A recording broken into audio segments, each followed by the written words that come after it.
tidak ada yang kosong, berarti semuanya masuk. Nah, anak-anak, kalian ini kan sekarang udah kelas 6, berarti sebentar lagi akan lulus dan masuk di SMP.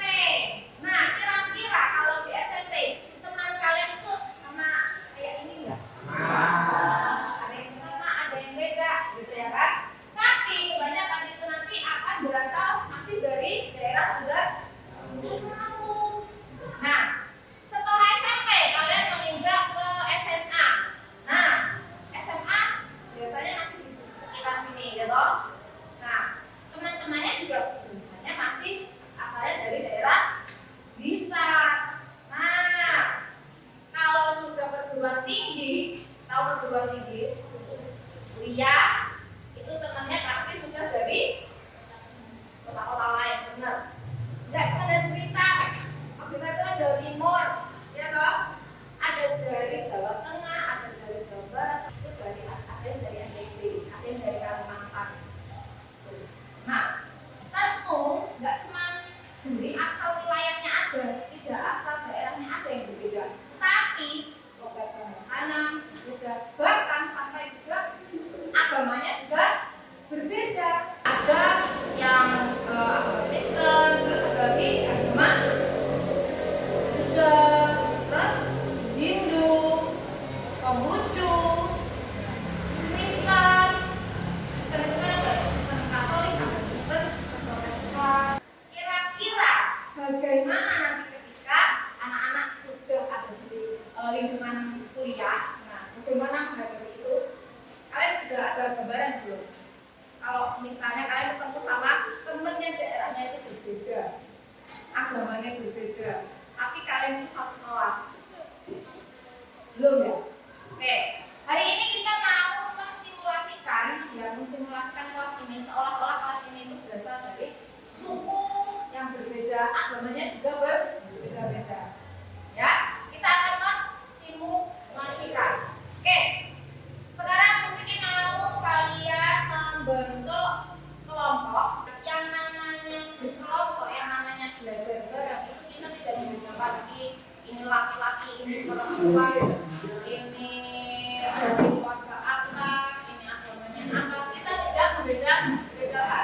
Ketika kita sudah satu tim, satu kelompok, yang namanya kelompok itu kan pasti ada tujuan bersama, ya toh, ada tujuan bersama. Yang mana ketika sudah ada di satu kelompok ada tujuan bersama, yang utama adalah tujuannya itu, bukan kok latar belakang dari masing-masing anggota. Ya, ini dari orang mana, dari desa mana, dari agama apa, ini dari suku apa, kita tidak membedakan itu. Tapi yang kita junjung yang pertama dalam satu tim itu adalah tujuan bersamanya. Oke? Dari pembagian suku ini kalian akan mempelajari suku-suku yang akan kalian pelajari. Kalian cari memang adatnya apa, pakaian adatnya apa, kemudian agamanya apa, bahasanya pakai apa. Nah, kalian cari. Setelah diskusi selesai, nanti masing-masing kelompok akan mempresentasikan.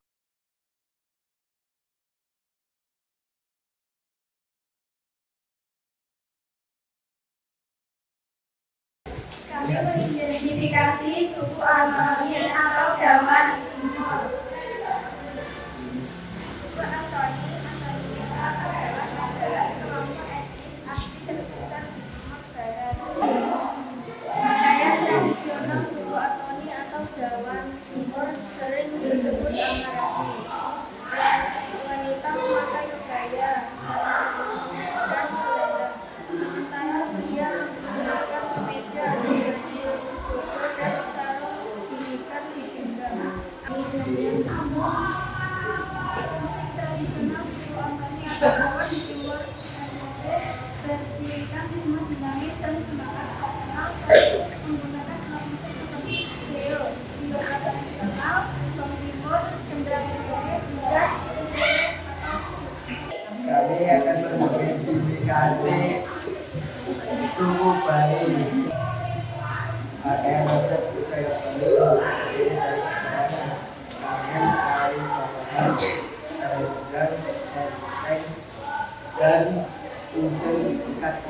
budaya yang melambangkan kesopanan, kesucian, dan menggunakan dalam upacara keagamaan.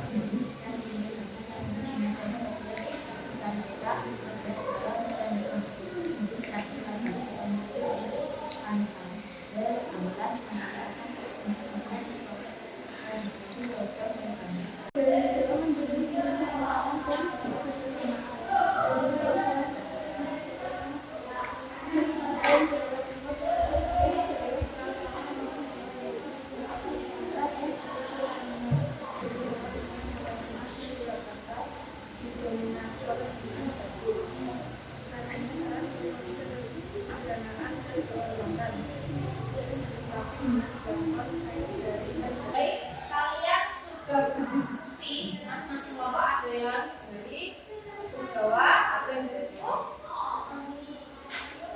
Datomi atau Jawa, ada dari suku Bali. Nah, masing-masing suku pasti ada yang namanya agama yang mayoritas di suku tersebut, di wilayah tersebut. Kalau di suku apa? Jawa atau Datomi, mayoritas agamanya apa?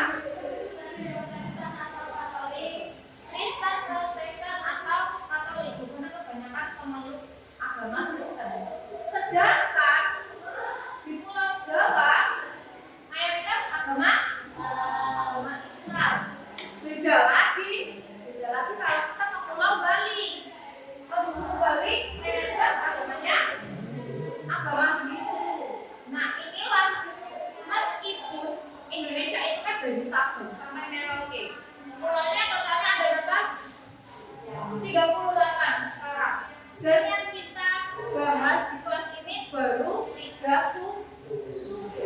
Kita baru membahas 3 suku aja, itu sudah banyak sekali perbedaan. Menurut kalian, apa yang harus kita lakukan dengan perbedaan ini? Nah, kita akan langsung praktekkan melalui role playing. Ya, silakan dijawab melalui role playing. Vicky sudah menyiapkan apa yang harus kita lakukan ketika kita ketemu, apa berinteraksi, bersosialisasi dengan orang yang berbeda, ya latar belakang yang berbeda. Bagaimana tindakan kita, apa yang harus kita lakukan? Kalian akan langsung melakukan role playing. Role playingnya nggak perlu muluk-muluk, cukup yang sederhana saja. Teman-teman, kita dapat buat menggambar tempat ibadah. Kita gambar masjid yuk. Mending kita gambar gereja aja. Kayaknya lebih bagus gambar pura deh. Itu kita ada beda ya. Yang apa? Aku punya ide. Bagus. Gimana kalau kita menggambarnya pakai tempat ibadah kita semua? Ini bagus, boleh tuh. Kita sudah melakukan role playing, kegiatan diskusi berikutnya akan membuat poster. Nah, karena poster ini nanti membutuhkan waktu yang panjang, maka begini harap kalian bisa kumpulkan kelompok di rumah. Oke? Nah, posternya tentang apa? Tentu materi hari ini yaitu tentang keberagaman. Selanjutnya kita sudah belajar dari awal hingga akhir. Kira-kira ya kalian menemukan poin pentingnya apa? Yang pertama, setiap suku memiliki agama yang berbeda-beda. Nah, bagaimana sikap kita terhadap agama berbeda itu? Saling toleransi, saling menghargai, dan tadi ada statement atau pernyataan begini yang mana ketika kalian berkelompok, ya, ketika kalian berkelompok itu yang menjadi tujuan utama, yang paling penting dari kelompok itu adalah kerjasamanya untuk mencapai tujuan bersama, ya. Jadi tidak membeda-bedakan, ya. Yang satu agamanya apa, yang satu agamanya apa, dari suku mana, kebiasaannya apa, itu kita tidak mempengaruhi dari bagaimana kita bekerja kelompok dalam satu kelompok. Bagaimana pembelajaran hari ini? Misalnya gimana? Role playing atau diskusi kelompok? Semua.